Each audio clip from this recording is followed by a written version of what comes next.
ഇത്തവണത്തെ അനുഗ്രഹീത ദിനത്തിലേക്ക് നമുക്ക് ഒരുമിച്ച് കടക്കുമ്പോൾ ദൈവത്തിന്റെ അനന്തമായ സ്നേഹവും കരുണയും നമ്മുടെ ജീവിതത്തിൽ തെളിയിക്കട്ടെയെന്ന ആഗ്രഹത്തോടെ തുടങ്ങാം. ഇന്ന് നാം ഓർമ്മിക്കുന്നവരാണ് വിശുദ്ധ കൊർന്നേലിയോസ് പാപ്പയും വിശുദ്ധ സിപ്രിയൻ മെത്രാന്റെയും വീരതയും ആത്മാഭിമാനവും. അവർ പീഡനങ്ങളുടെ കട്ടപ്പടകളിലൂടെ സഭയിലേക്ക് തിരികെ വരവേൽക്കാനായി അതുല്യമായ കരുണയും മനസ്സലിവും പ്രകടിപ്പിച്ചത്. അവരുടെ ജീവൻ ക്രിസ്തുവിന്റെ സ്നേഹത്തിനും ദൈവത്തിന്റെ സാന്നിധ്യത്തിനും സാക്ഷ്യം വഹിച്ചു നമ്മെ ഇന്ന് പ്രചോദിപ്പിക്കുന്നു. ഈ സന്ദേശത്തിന്റെ മൗലിക ഘടകം നമ്മെ കാണിക്കുന്നു: ദൈവം നമുക്ക് കരുണ കാണിക്കുന്നു, നമുക്ക് സമീപിക്കുവാൻ, കണ്ണുനീരൊപ്പിക്കാൻ സന്നദ്ധനാണ്. ജീവിതത്തിലെ ദുഃഖങ്ങളുടെയും നഷ്ടങ്ങളുടെയും നടുവിൽ ദൈവം എങ്ങനെയാണ് പ്രതീക്ഷയുടെ വാതിലുകൾ തുറന്നു നൽകുന്നത്, എങ്ങനെയാണ് നമ്മെ ആശ്വസിപ്പിക്കുന്നതു എന്നറിയാൻ ഇന്നു നമ്മൾ പ്രാർത്ഥിക്കുന്നു.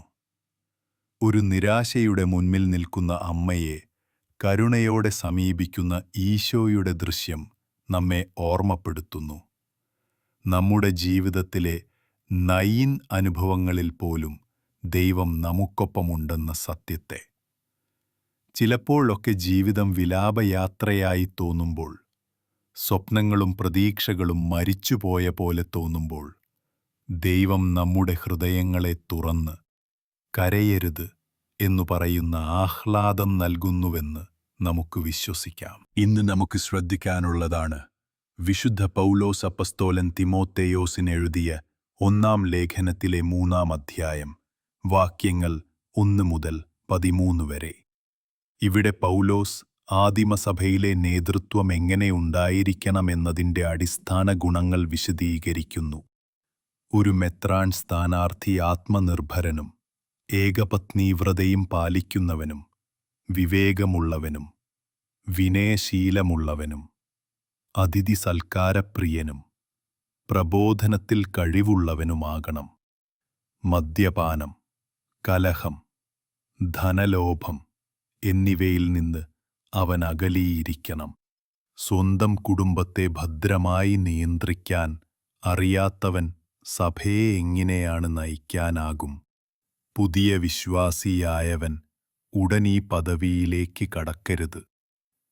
ഇല്ലെങ്കിൽ അഹങ്കാരത്തിലൂടെ അനീതിയുടെ ഡീക്കന്മാരും ശുശ്രൂഷാസ്ഥാനത്ത് സേവനം ചെയ്യുന്നവരും ശരിയായ സത്യബോധമുള്ളവരും കപടഭാഷ ഉപയോഗിക്കാത്തവരും മദ്യത്തിനു അടിമരാക്കപ്പെടാത്തവരും ദുർഭാഗ്യനഷ്ടങ്ങളെ ഒഴിവാക്കുന്നവരുമായിരിക്കണം.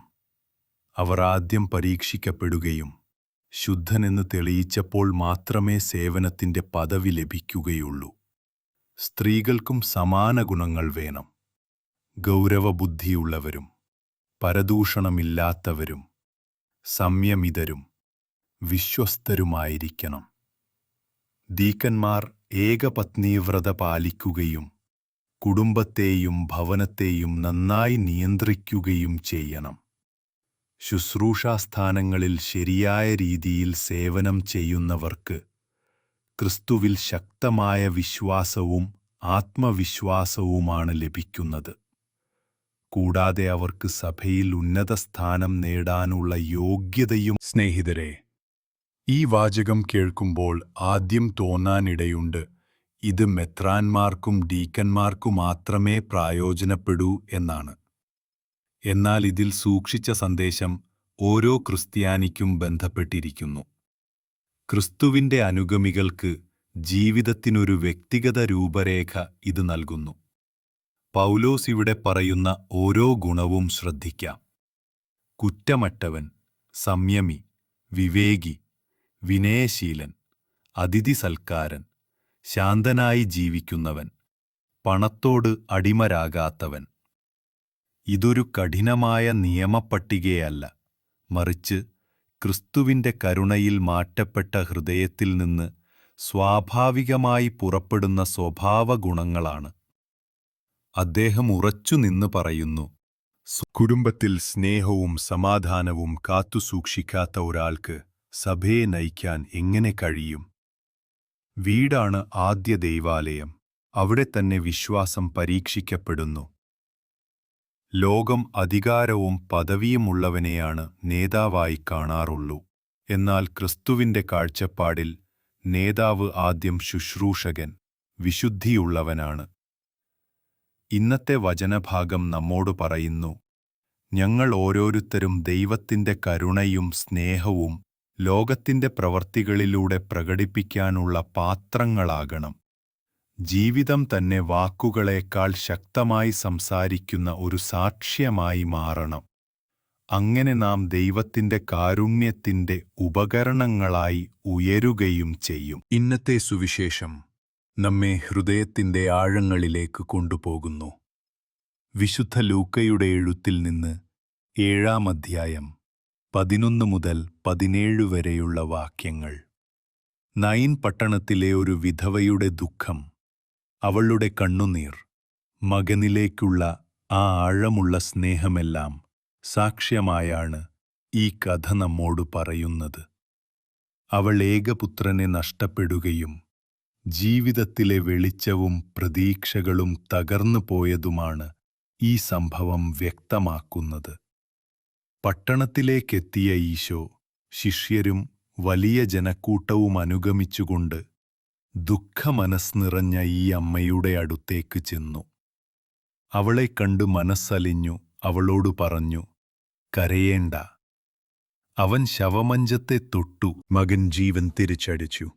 അമ്മയുടെ കയ്യിൽ എത്തിച്ചപ്പോൾ എല്ലാവരും ഭയഭ്രാന്തരായി ദൈവത്തെ മഹത്വപ്പെടുത്തി. പ്രവാചകൻ നമ്മുടെ ഇടയിൽ ഉദയം ചെയ്തിരിക്കുന്നു. ദൈവം ജനത്തെ സന്ദർശിച്ചിരിക്കുന്നു. ലൂക്കയുടെ സുവിശേഷത്തിൽ മാത്രം കാണാൻ സാധിക്കുന്ന ഈ അത്ഭുതം 3 വ്യക്തികളുടെ ദുഃഖങ്ങൾ, പ്രതീക്ഷകൾ, അതിശക്തമായ കരുണ എന്നിവയെ ഒരുമിച്ച് പ്രദർശിപ്പിക്കുന്നു. അമ്മയുടെ ആത്മാവ് നിറഞ്ഞ നഷ്ടവും ഒരു കുഞ്ഞിന്റെ ഒന്നായ പ്രതീക്ഷയുടെ മരണവുമെല്ലാം ക്രിസ്തുവിന്റെ കരുണയിലൂടെ പുതുജീവനത്തിലേക്ക് മടങ്ങുന്നു. ഈ കഥ നമ്മോട് പറയുന്നത്, ജീവിതത്തിലെ അന്ധകാരത്തിലും പ്രതീക്ഷകളുടെ നഷ്ടത്തിലും ദൈവത്തിന്റെ സ്നേഹം നമ്മെ മുന്നോട്ടു നയിക്കുമെന്നും അദ്ദേഹത്തിന്റെ കരുണ നമ്മെ ഉയർത്തിപ്പിടിക്കുന്നതാണ്. സ്നേഹിതരെ, നമ്മുടെ ജീവിതത്തിലും പലപ്പോഴും നമ്മെ മൂടിയെടുത്തു നിൽക്കുന്ന 9 അനുഭവങ്ങളുണ്ടാകാറുണ്ട്. പ്രതീക്ഷകളുടെ ശവമഞ്ചം ചുമന്ന് നാം മുന്നോട്ടു പോകുന്ന നിമിഷങ്ങൾ. അതൊരു ചികിത്സാവിധി കൈവിട്ട രോഗമായിരിക്കാം, അല്ലെങ്കിൽ തകർന്നുപോയ ഒരു ബന്ധമായിരിക്കാം. സ്നേഹിച്ചവർ വിട്ടുപോയപ്പോൾ, വിശ്വസിച്ചവർ വഞ്ചിച്ചതിനാൽ ഹൃദയത്തിൽ മരിച്ചുപോയ സ്നേഹബന്ധങ്ങളുടെ ശവമഞ്ചം. ചിലർക്കിത് സാമ്പത്തിക തകർച്ചയുടെ രൂപമായിരിക്കും. കടങ്ങൾ പെരുകി വരുമാനം നിലച്ചു. നാളെ എങ്ങനെയാകുമെന്നറിയാതെ തകർന്ന സ്വപ്നങ്ങൾക്കൊപ്പം മുന്നോട്ടു പോകുന്നത്. മറ്റുള്ളവർക്ക് മക്കളെ സംബന്ധിച്ച വേദനയാണ്.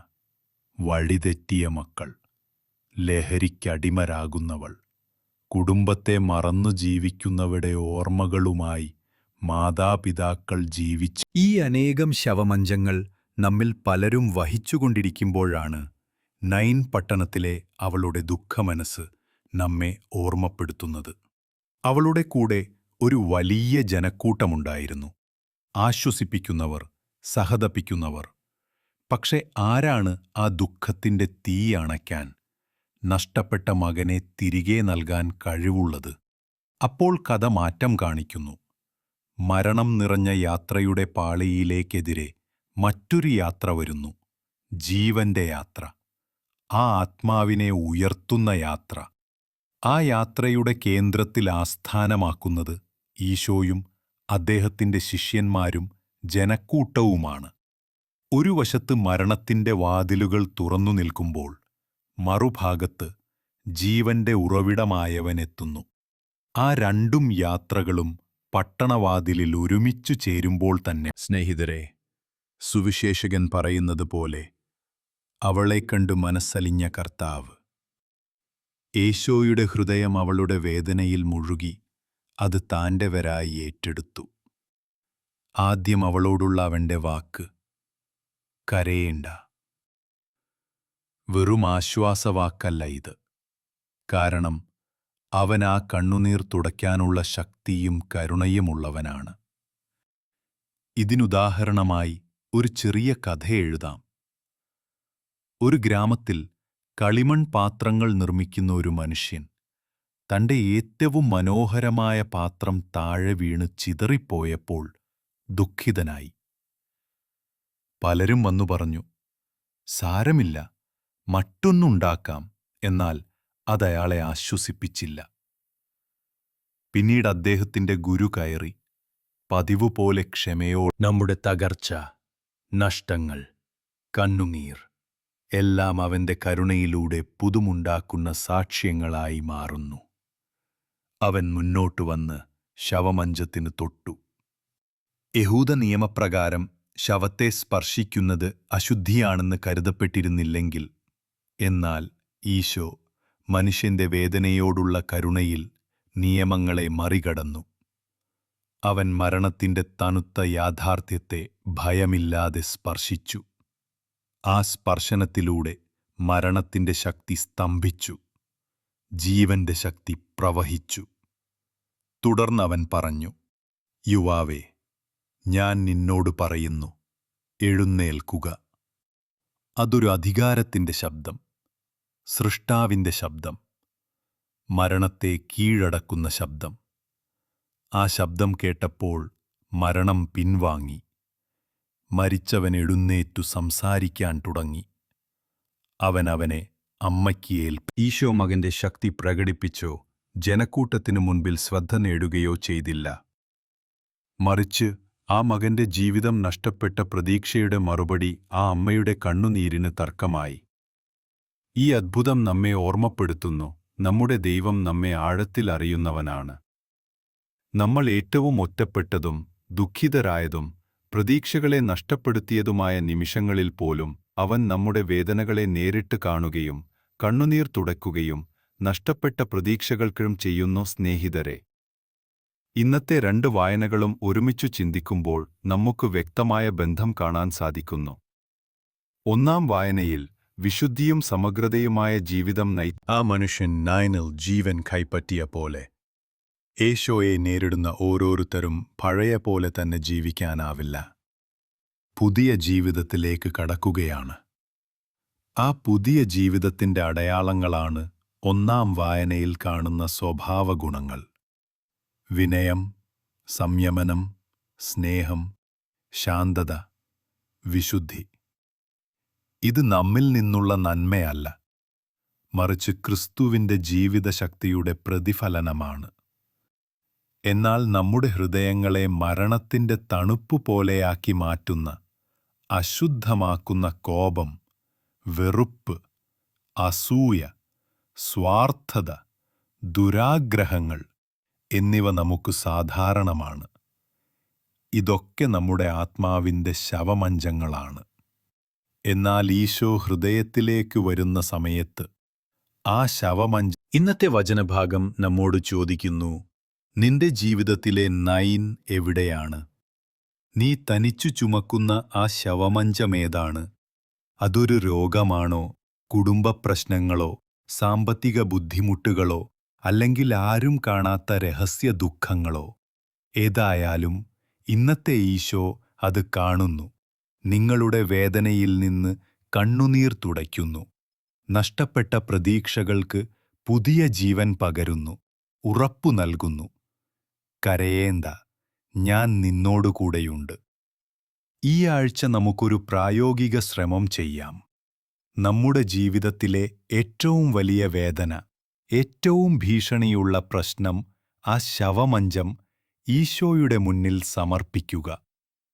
ശേഷം മനസ്സിലൂടെയോ ഹൃദയത്തിലൂടെയോ എന്റെ കണ്ണുനീരും എന്റെ നഷ്ടവും എന്റെ തകർച്ചയും അങ്ങയുടെ ജീവന്റെ സ്പർശത്തിലൂടെ ആശ്വാസം കണ്ടെത്തട്ടെ. എന്റെ മരിച്ചുപോയ പ്രതീക്ഷകൾക്കും തളർന്ന ആത്മാവിനും പുതുജീവൻ പകരണമേ. നമുക്ക് വിശ്വാസമുണ്ട്, ഈ പ്രാർത്ഥന കേൾക്കുന്ന, കണ്ണുനീരിന് മറുപടി നൽകുന്ന ദൈവമാണ് നമ്മെ കാണുന്നവനും കരുണവാനുമെന്നും. ആ വിശ്വാസത്തോടെയാണ് നാം കണ്ണുകളടച്ച് കൈകൾ കൂപ്പി ഒരു നിമിഷം തന്നെ കർത്താവിന്റെ സന്നിധിയിലായിരിക്കുക. കാരുണ്യവാനായ കർത്താവേ, നൈൻ പട്ടണവാതിലിൽ ആ വിധവയുടെ ദുഃഖം മനസ്സിലാക്കി. ഇന്ന് ഈ വചനം ശ്രവിക്കുന്ന ഓരോ മകനും മകൾക്കും അവരുടെ ജീവിതത്തിലെ തകർച്ചയുടെയും നഷ്ടത്തിന്റെയും വേദനയുടെയും കർത്താവേ, രോഗബാധിതരെയും വേദനയിലായവരെയും ഹൃദയത്തിലെ പിളർപ്പനുഭവിക്കുന്നവരെയും സാമ്പത്തിക പ്രതിസന്ധിയിലായ കുടുംബങ്ങളെയും മക്കളെ സംബന്ധിച്ച് ഹൃദയം തളർന്ന മാതാപിതാക്കളെയും വഴിതെറ്റിയ മക്കളെയും നിങ്ങളുടെ ജീവദായകമായ കരങ്ങളാൽ സ്പർശിച്ചു ആശ്വാസവും സാന്ത്വനവും നൽകണമേ. നമ്മുടെ ജീവിതത്തിലെ എല്ലാ മരണാനുഭവങ്ങളും നഷ്ടങ്ങളും തകർച്ചകളും നിങ്ങളുടെ ഉയർപ്പിന്റെ ശക്തിയാൽ പുതുജീവനത്തോടെയാക്കട്ടെ. വിശുദ്ധ കൊർമേലിയോസും വിശുദ്ധ സിപ്രിയനും ചെയ്തതുപോലെ നിങ്ങളുടെ കരുണയ്ക്കും സ്നേഹത്തിനും സാക്ഷ്യമായി ജീവിക്കാൻ ഞങ്ങളെ പരിശുദ്ധാത്മാവിനാൽ നിറയ്ക്കണമേ. ഞങ്ങളുടെ എല്ലാ പ്രാർത്ഥനകളും ഹൃദയത്തോടും ആത്മവിശ്വാസത്തോടും നിങ്ങളുടെ കാരുണ്യത്തിൽ സമർപ്പിക്കുന്നു. കർത്താവും രക്ഷകനുമായ ഈശോ